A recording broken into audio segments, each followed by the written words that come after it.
Hello! Okay, for real, this is mostly about my opinions on Release the Snyder Cut. My first video kind of went off on a tangent because Zack Snyder, the DC Cinematic Universe, the history, blah blah blah, my opinions, my theories, blah blah blah. This video is mostly about my opinions on this Release the Snyder Cut movement and blah blah blah. I'm Reed, I'm your friendly neighborhood Canadian from Canada, the land of Alberta, the city of Edmonton, home of West Edmonton Mall, and the worst run NHL franchise of the last 20 years, the Edmonton Oilers, who have arguably the best player in the league, Connor McDavid, but some of the worst fans and most stupid fans in sports. It hurts your heart when Edmonton... Anyway, that's a whole other video.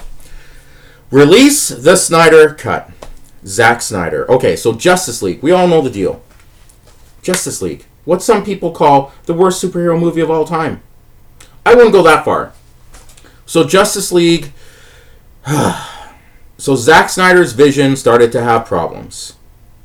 Batman v Superman came out, made a lot of money to begin with, was doing really well, but then internet, this is the age now. Instant feedback. Instant, oh, was that good? Was that bad? Was that thumbs up, thumbs down? Instant now, thanks to social media and all that stuff. And then people much smarter than me, much more professional than me, making YouTube videos, going off and off and off about everything from Star Wars to DC Comics to Marvel and all that stuff. So the backlash against Zack Snyder and his dark, depressing, gloomy vision had started because Batman v Superman was a clusterfuck of a whole bunch of stuff. They rushed two epic DC comic storylines in one movie, right? Doomsday, and then the death of Superman. They just threw that in there in the third act. Horrible. Horrible. And then, instead of just going with what Marvel was doing, Zack Snyder, DC, Jeff Johns, all these idiots, were like, let's introduce Cyborg with hardly any backstory, and let's introduce, so they introduced Wonder Woman, cool, Gal Gadot, they introduced Ben Affleck's Batman, which is, Batman was the best part of Batman v Superman, and then Wonder Woman was the second best part. And then they introduced Lex Luthor, who they grossly miscast with Jesse Eisenberg. He's a great actor, he's really good, but Jesse Eisenberg should have been someone else. In that time, imagine Jesse Eisenberg as the Riddler. Or even a Joker. He wasn't Lex Luthor, and we didn't need a neurotic,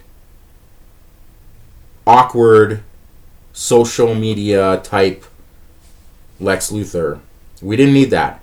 We needed Lex Luthor that we knew from the comics. We needed like John Byrne's version of Lex Luthor from the Man of Steel, John Byrne Superman reboot in the 80s after Crisis. That's a deep cut. Or just go Michael Rosenbaum from Smallville, the greatest Lex Luthor ever. That's what they should have done. And then they could have teased things, and of course, the awful teasing of Wonder Woman watching the video of Cyborg, Flash, and Aquaman because someone at LexCorp was, had time on their hands. I'm going to give this guy a logo, and I'm going to give this guy, awful, lazy writing. Batman v Superman, Dawn of Justice, had some of the worst writing, story elements, and lazy writing and plot points in superhero movies. You can still enjoy it, but it's awful. From a structure, pacing, all those things that matter in good movies. Justice League. They're filming Justice League. Word of mouth is going bad. People are confused by Batman v Superman. Then the Ultimate Edition comes out on Blu-ray and DVD. And the Ultimate Edition is much better. It's 30 minutes added to the film. There's more of a backstory. There's extra scenes. There's filler scenes. There's things that connect scenes that we didn't see in the theatrical cut. And people seem to mostly enjoy the Ultimate Edition of Batman v Superman much better than the theatrical version. But not everyone saw that version. So then, and then a couple years later, it's like, yeah, Man of Steel had some issues, and Superman should have saved more people, and now you just killed Superman. That was stupid. So, legitimate complaints about what's going on in the DC Cinematic Universe. So Batman v Superman comes out, and then Suicide Squad comes out. I liked Suicide Squad. I liked Suicide Squad. I did. The bright spot of that was Margot Robbie being Harley Quinn, right? Huge check mark there. People mostly enjoyed Will Smith as Deadshot, I think. The problems with Suicide Squad, again, Time Warner executives interfering in David Ayer's vision of what he thought Suicide Squad should have been. And my friend Mark, who can't back me up, hi Mark, who he doesn't remember who I am anymore, or that I'm in Edmonton. He could remember that. I remember Mark telling me he went to go see Suicide Squad, and I was working in Lac La Biche, and I didn't want spoilers, but I was like, I assumed Suicide Squad, the villain of Suicide Squad, would be connected to Apocalypse, would be connected to Darkseid. Maybe it could have been Steppenwolf. Maybe it could have been Parademons. Something like that. That's why the Suicide Squad was there. Have some kind of connection to build the universe. Suicide Squad should have been dealing with early Apocalypse invasion stuff. And then you introduce Jared Leto as a Joker, and you use Joker more than what was used in the theatrical version of Suicide Squad. Maybe people would have been less upset. Apparently that wasn't allowed to happen. That didn't happen. Enchantress turned out to be the villain. Blah, blah, blah. I still like Suicide Squad, okay? I still liked it. Even though there's some issues there. And you can like Batman v Superman. Even though it has horrible issues. That if you're a Snyder card, if you are a fundamental DC fan on the internet, you have to acknowledge bad story writing, bad characters, some bad casting. Brings us to Justice League. So they're filming Justice League with all this stuff happening. And guess what? Tragedy happens. Zack Snyder, his daughter, unfortunately, something bad happened. And either he was fired before that happened, or he stepped down after he was unable to continue, which makes total sense. And no one should bash Zack Snyder in that personal situation at all. That's a horrible life tragic event that shouldn't happen to anyone. And as someone who's lost both parents and has dealt with a lot of death in the family of my family, it's horrible. So whether you like Zack Snyder's vision or not, Warner Brothers started to have second thoughts about it. Now, I don't know how much of that is true. I don't know if Warner Brothers, Time Warner, were thinking about making a change, because this is one of the many problems with the DC Cinematic Universe that affected Zack Snyder. They kept reacting instead of just moving forward with their vision. They could have tweaked certain things in production, story elements for Justice League when they were filming it. They could have been like, hey, Guardians of the Galaxy came out, there's a lot of humor in that. We altered Suicide Squad to add more humor. That kind of worked, that kind of didn't. Maybe include some lighthearted moments in Justice League before we get to all this dark, gloomy, depressing stuff. Fair criticism, fair things to bring up that could have made the movie better. And who knows? Now, I don't know if Zack Snyder was so diehard stuck on his vision.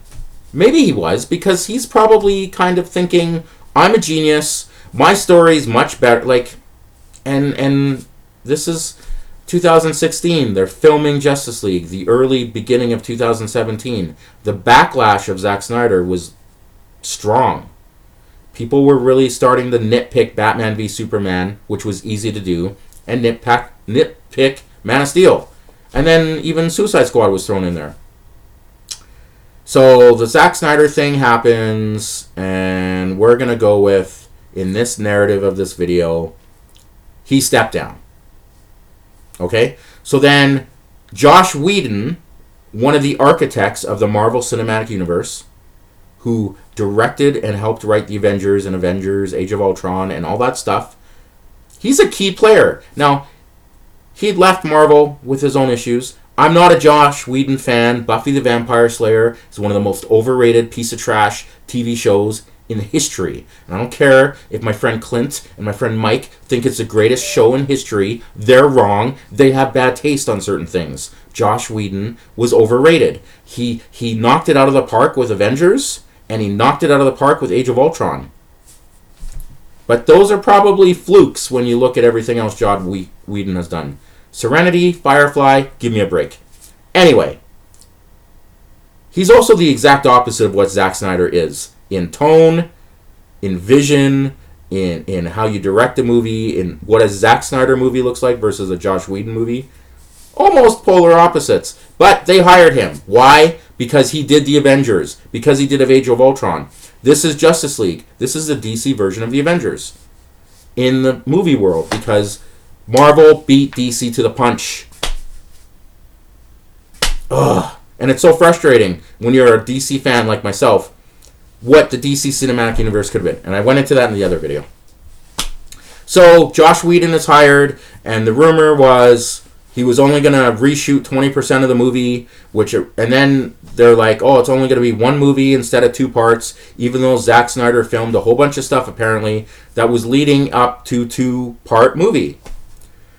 Then Joss Whedon filmed stuff, and then they did a whole bunch of reshoots, and apparently they spent $25-30 million on reshoots, and those took like 2 months, and then they started reshooting more, and Time Warner executives wanted more reshoots and wanted to change more of what Zack Snyder was doing because they were reacting to the Marvel Cinematic Universe, because the Guardians of the Galaxy came out of nowhere and was a huge hit, and Marvel films all have a pretty decent element of humor. Some work better, some don't. So all this is happening, and this is in mid-2017. So they're reshooting Justice League. They're altering the script. They're redoing plot points. They're punching up the movie with humor. They're refilming shots with Ben Affleck and Bruce Wayne. And then a miracle happens for the DC Universe that a lot of internet fans, if you want to go back on your timeline, Facebook, Twitter, all that stuff, Wonder Woman gets released. And when Wonder Woman gets released, it blows the doors off the movie industry, because it's the first superhero, honestly, it's the first major superhero woman movie, and it's great, and it's fucking amazing. And Gal Gadot knocks it out of the park. Patty Jenkins does a wonderful, masterful job. Wonder Woman is a spectacle on its own, and is one of the best movies of 2017. It was tied for one of my top. In 2017, there were 3 movies of the year: It, Wonder Woman, Blade Runner 2049. That's how good Wonder Woman was. And it was universal acclaim. So as they're refilming Justice League, reacting, they're like, oh, we need more Wonder Woman in Justice League. So they add more scenes with Gal Gadot as Wonder Woman. You know, fair or not, that's what happens. So anyway, Zack Snyder's original version of Justice League is now like 40% reshot. Some people are saying 50% reshot. And they still want to do 1 movie versus 2 movies. Should have been 2 movies. The story Zack Snyder was going to present, which was this whole thing about leading up to Darkseid, Apocalypse, New Genesis, the New Gods, Parademons, Alien Invasion, the Mother Boxes, all this stuff that we saw elements in Justice League. Zack Snyder had this huge scope. Now, I'm not saying his scope would have made sense, because it's Zack Snyder. He's already proven that he kind of messed up Man of Steel, Superman in some elements, and he really made a lot of mistakes in Batman v Superman. He did. Don't be a Snyder tard. Don't be stupid like a brain-dead Oiler fan, like a Toronto Maple Leafs fan. Use your brain. Think about it. Don't just be a fan. Settle down and go, yeah, Batman v Superman was a very poorly written movie.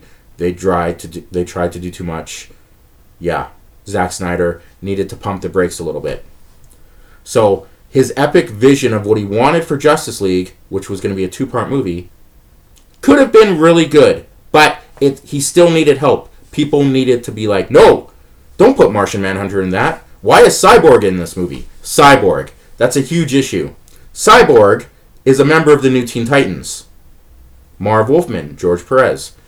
Cyborg. I know in the cartoons, Justice League, Cyborg's a member, but there's that history. Cyborg, Victor Stone, is a member of the new Teen Titans, the Teen Titans, the Titans. Cyborg shouldn't have been in Justice League. You know why Cyborg was in Justice League? He was the DC version of Iron Man. That's why. And it hurt the story putting him in there. Plus, they didn't use Cyborg properly. The way Zack Snyder envisioned Cyborg being a huge part of the Mother Box story, where maybe Cyborg was the third Mother Box, because Mother Box technology helped save Victor Stone's life after that car accident that we never saw. Cyborg shouldn't have been in Justice League, okay? Victor Stone shouldn't have been in it. They should have done that a different way. Now, okay. So, release the Snyder Cut. There are lots of things that were probably going to be in that movie. And, you know, like I said, I would have loved to have seen Darkseid at the end of Justice League. They mention his name once, and that's it. And then, when people started seeing movie trailers for Justice League, while all this stuff was happening, and we got an early movie trailer for Justice League, I want to say April 2017, that movie looked interesting. But then the next trailer came out, and then you could tell, like, colors of scenes became lighter, it was less dark, you could see the Joss Whedon influence, the Time Warner Brothers influence, the nitpicking, the studio suits, the studio heads getting involved, reacting. And that's the thing, DC was insecure with the quality of superheroes they had, and they panicked versus just letting it come out naturally. The DC cinematic universe, DC superheroes can stand on their own. They're the greatest superheroes in comics. And the best superhero movies of all time are related to DC properties.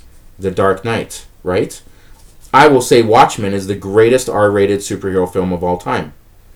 The Joker that just came out and grossed $1 billion is the most profitable superhero movie of all time. And it's not connected really. It's a Joker origin story. It's rated R. Like, quality in DC is there. The original Superman movie, even though it does not hold up at all. Tim Burton's Batman. These are quality movies. And yes, the MCU, Marvel, has some amazing films. Like, all the Avengers movies are off the chart amazing. Captain America the Winter Soldier, Captain America Civil War. Fantastic. Guardians of the Galaxy. These movies are above the norm. And yes, every Marvel cinematic movie, except for Black Panther and Captain Marvel, are really, really good. That's a whole other thing. DC panicked. And they kept reacting, and they kept nitpicking and interfering in directors' visions. Like I said, Justice League should have been 2 parts, no matter what. You spent all this time and money filming for over a year, and then you do all these reshoots. You should have stuck with the plan. And if you didn't necessarily like all of Zack Snyder's vision of where he was going, cool. You course correct with Joss Whedon making his own Justice League movie. You take part of what Zack Snyder was doing, and yeah, maybe you change it. You turn left instead of right. You alter things. But you don't change the concept of bringing in Darkseid, which is one of the greatest supervillains of all time. I need some Coke.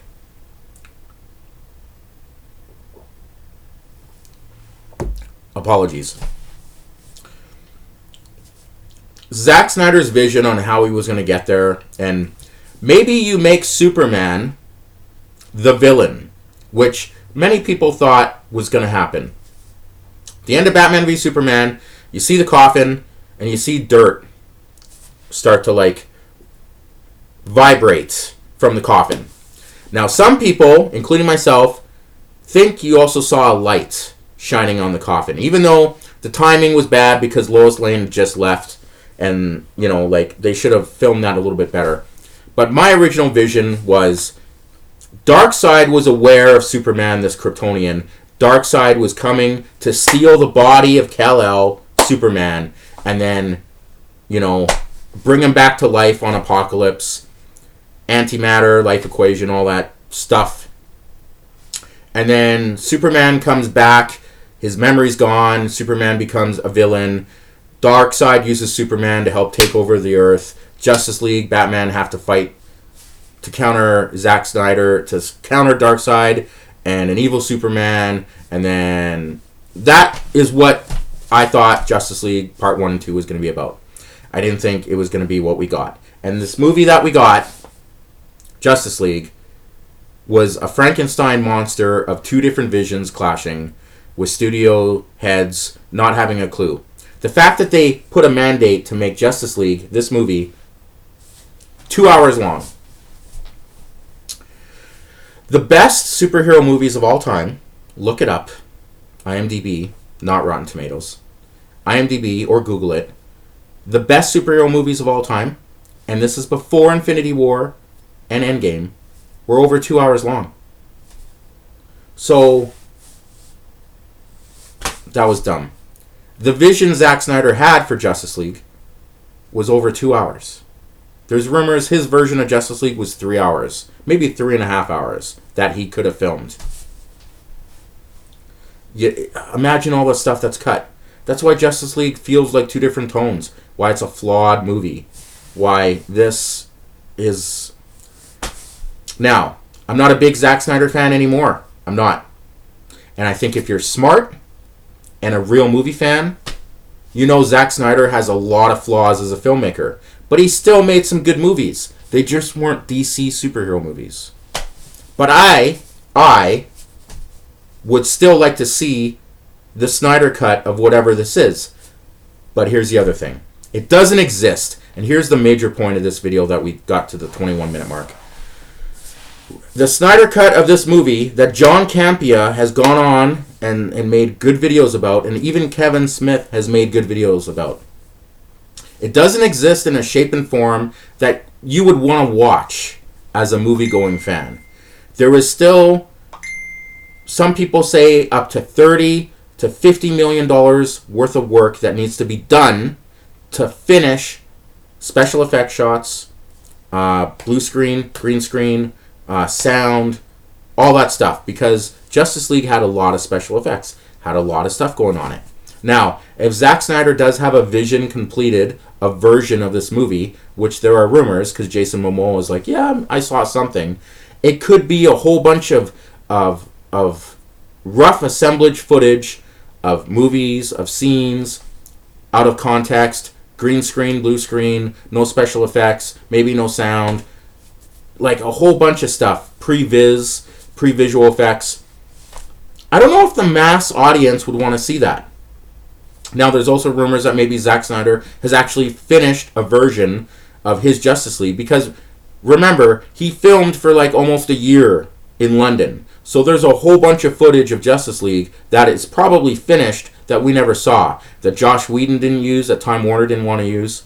And maybe his vision is the 3-hour version of Justice League Part 1, which maybe we get to see Darkseid. Maybe we do get to see these rumors of Armie Hammer as Green Lantern, Hal Jordan, which would have been awful casting. If you're going to have Green Lantern in Justice League, and I'm a Hal Jordan guy, but let's be honest, you make him Jon Stewart, especially in this PC culture age. People offended, snowflakes. Listen, DC has a lot of great black superheroes, and Jon Stewart is one of the best. And Jon Stewart is one of the best Green Lanterns we've ever seen. So Jon Stewart, being a member of the Justice League, being black, would have been amazing. Also, why couldn't have you put in Black Lightning, maybe, in Justice League? Or Green Arrow? How about Green Arrow? And back a couple years ago, I really wanted, what's his name from Sons of Anarchy? Jax? Him. I would have loved to seen him as Oliver Queen, as Green Arrow, in Zack Snyder's Justice League. Not Cyborg. Anyway, release the Snyder Cut. Maybe there's a third video. I feel like this might be a third video. Subscribe, comment. I babble on. I'm passionate about it. Cheers. Third video.